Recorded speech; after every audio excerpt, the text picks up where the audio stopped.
by the one and only Jamal Murray, coming off a 23-point fourth quarter in game number 2. Absolutely lit it up tonight in the early stages of game 3, as Max said, putting the 17-time champions on the brink. Murray on fire, Nuggets on fire. They're in control. And then Murray on the back door. 53 over the last 3 quarters going back to game 2. Remember, he was pretty inefficient in the first 3 quarters of game 2, and then since then has been on fire. Anthony Davis had a nice bounce-back game after he struggled in game 2. 38-year-old LeBron to the cup, end to end, and the Lakers have cut into it. It's a 3-point game at the half. Much like Denver, they are undefeated at home in the postseason. Keep an eye on Jokic, who's got 3 fouls, had a quiet game by his standards, goes to play Deion Davis, called for a foul underneath. Jokic has to go to the bench with 4. What do we think about the contact here? Knee on knee. Anytime Davis's knee clutches, you got to worry about it. Some contact there. Nuggets got to worry about playing with Jokic. Without Jokic. Austin Reeves had himself another terrific game. We're tied at 71. Davis, a much better shooting night, as I mentioned. And remember, without Jokic in there, they're just simply taking advantage. They dominate the paint.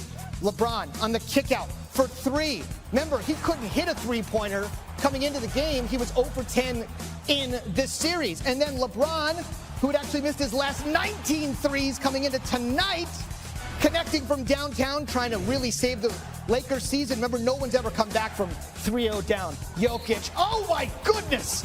Nuggets up 2 after the free throw. Lakers down 3. LeBron to the cup. Got it. It's a 1-point game. 8 minutes to go. This is the combination they've been waiting for. LeBron, Davis, 1-point game. Bruce Brown, who had 16 off the bench in game 1, had 7 in the fourth quarter of tonight's game. The Nuggets say he's actually our 6th starter. He just comes off the bench. And then Murray wide open. How can you leave Jamal Murray wide open after what you've seen? And then Murray, he's got to cool off at 1 point. No. Brown, yes! An 11-0 Denver run. Make it 13-0. The sublime passing from Jokic. Incredible. Michael Porter Jr. gets it to go. And the Nuggets are going to win this thing 119-108. They can seal the deal Monday night on ESPN in LA and advance to the NBA Finals for the first time in their history, which spans 47 years in the NBA. You're up 3-0 in a series against the team led by the King. Hey, LeBron is awesome, but it shows that those teams that have had that lead, just like the Nuggets do now, win the series and win it, Max, handily. NBA analyst Jalen Rose joining us on SportsCenter. Jalen, we just saw Jamal Murray drop 30 in the first half. How did that performance set the tone for the Nuggets in this one? You're on the roll after being up 2. Many anticipate you should win at home. The Joker wasn't looking to score and was struggling in the first half. He had foul trouble. Michael Porter Jr. and Brown each have foul trouble. And Jamal Murray put the team on his back with an avalanche of buckets. Flurries is what I was calling Jamal, because he was really giving it to the Nuggets. He was really giving it to the Lakers to the point where he was carrying his team, keeping them in the game at halftime. It was a spectacular first half performance. He was doing it from the post. He was doing it in transition, off the catch, off the dribble. And he was an equal opportunity employer because he was giving everybody the business.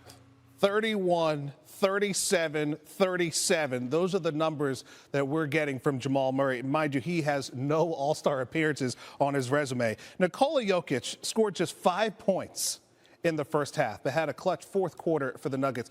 What did he do differently to bounce back in crunch time? The beautiful thing about the Joker is he doesn't only have to score in order to be dominant and or effective. He's going to give you the boards, but also the playmaking. And then in the fourth quarter, he finally started to score.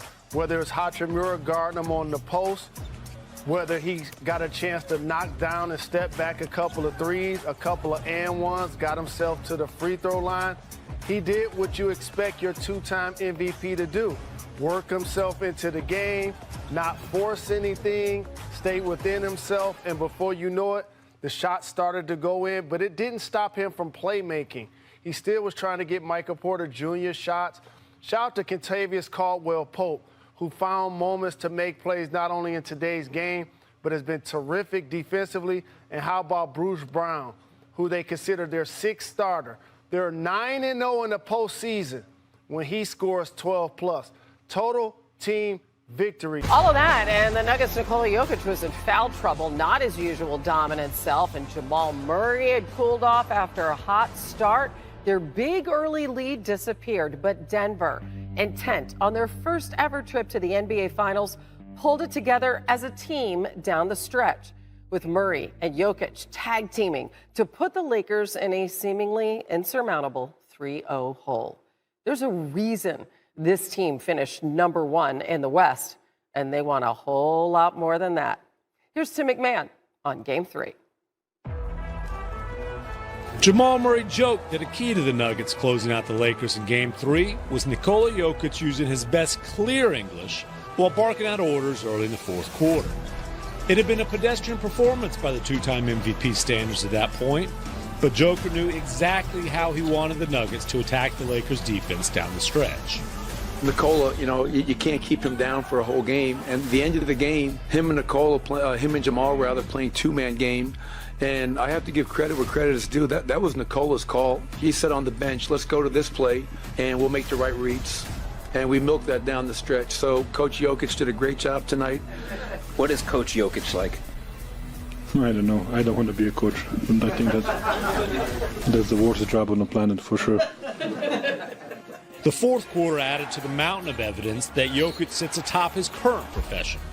He seized control when the Nuggets needed a closer Saturday night, just like Murray did in Game 2. As Nuggets forward Aaron Gordon told me, quote, that's just reaffirming that he can't be stopped. And now the Nuggets are in position to pull off the series sweep. You need 16 wins to win a championship, and we got 5 more to go. The Lakers are in a way, and they're going to do everything in their power to come back and fight. And they're not going to just lay down and let us beat them. Jokic says he's still a bit worried because LeBron is on the other side. But the Lakers aren't the foe that Malone is most concerned about, with the Nuggets one win away from the franchise's first finals appearance. Fight human nature, Malone told his team in the locker room. Take care of business. Close out the series. In Los Angeles, Tim McMahon, ESPN. Thanks, Tim. And now we go to NBA analyst Corey Alexander. Love the way this team is playing in the postseason, that 13-0 run, when really things weren't particularly going well, right? At one point, Jokic is in foul trouble. Murray has cooled off, only 7 points in the second half. But what impressed you about the execution of Denver down the stretch? Hannah, it was the others. It was Bruce Brown. It was Jeff Green. Of course, you got to think about KCP playing as though he was still a Laker because he's made himself at home at Crypto.com Arena. And when you think about everyone else that got involved for the Denver Nuggets, of course, Jamal Murray got everything started. 30 first-half points. He set the tone for how the Nuggets were going to attack the game.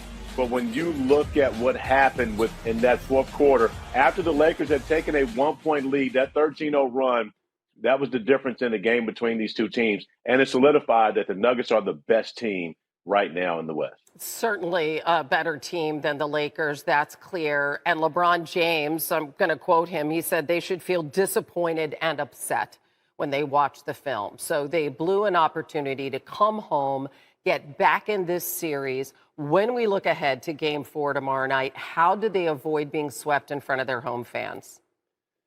It's going to be up to the Lakers as to whether or not they even want to make the trip to Denver. No one's ever come back from a 3-0 deficit, and you concern yourself with human nature on the side of the Lakers also. Do you want to just get it over on your home floor, or are you going to go out and fight and try to find a way to make it a Game 5, as they talked about, make it a one-game series from here on out? But what the Denver Nuggets have shown is, 1 through 15, they are the best unit in this series, and they are going out to try to prove that they're that good and they can sweep the series. So crazy that the Lakers have never even forced a Game 5 when down 3-0 in franchise history. As Darvin Ham said, listen, it might be difficult, but it's not impossible. We shall See, have to play a lot better, Corey.